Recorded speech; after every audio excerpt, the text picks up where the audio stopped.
நம்ம previous collar Kaviraja வந்து நான் கேட்ட உடனே வந்து ஆப்ஷன் கூட சொல்லல. சோ அவர் வந்து அவ்வளவு பிரைட்டா வந்து பதில் சொல்லிட்டாரு.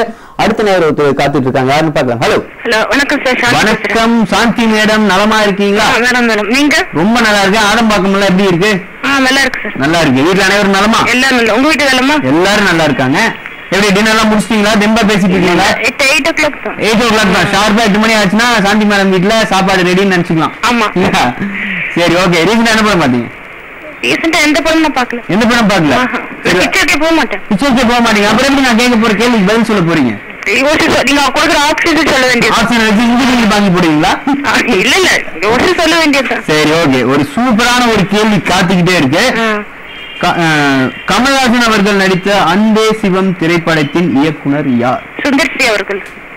இருங்க, என்ன வந்து கேள்வி கேட்க விடுங்க. கேளுங்க. கே பாலச்சந்தர், கே எஸ் ரவிக்குமார், கமல்ஹாசன், சுந்தர்சி. சுந்தர்சி தான். எப்படி சொல்றீங்க? எல்லாம் தெரியும் சார், எல்லாருக்குமே தெரியும். உள்ளத்தை அலிதா, மேட்டுக்குடி, அன்பே சிவம் எல்லாமே தலைநகரம் சுந்தர்சி தான். நல்லா யோசிச்சு பாருங்க. சுந்தர்சி தான் சார். கமல் சார் நடிச்சிருக்காரு. கமல் நடிச்சா நிறைய டைரக்ட் பண்ண மாட்டாங்களா? நல்லா யோசிச்சு பாருங்க. K S Ravikumar sir direct பண்ணியிருந்தாருன்னா? கிடையாது. கே எஸ் ரவிக்குமார் மாணவன் அந்த படத்துல நடிச்சிருக்காரு.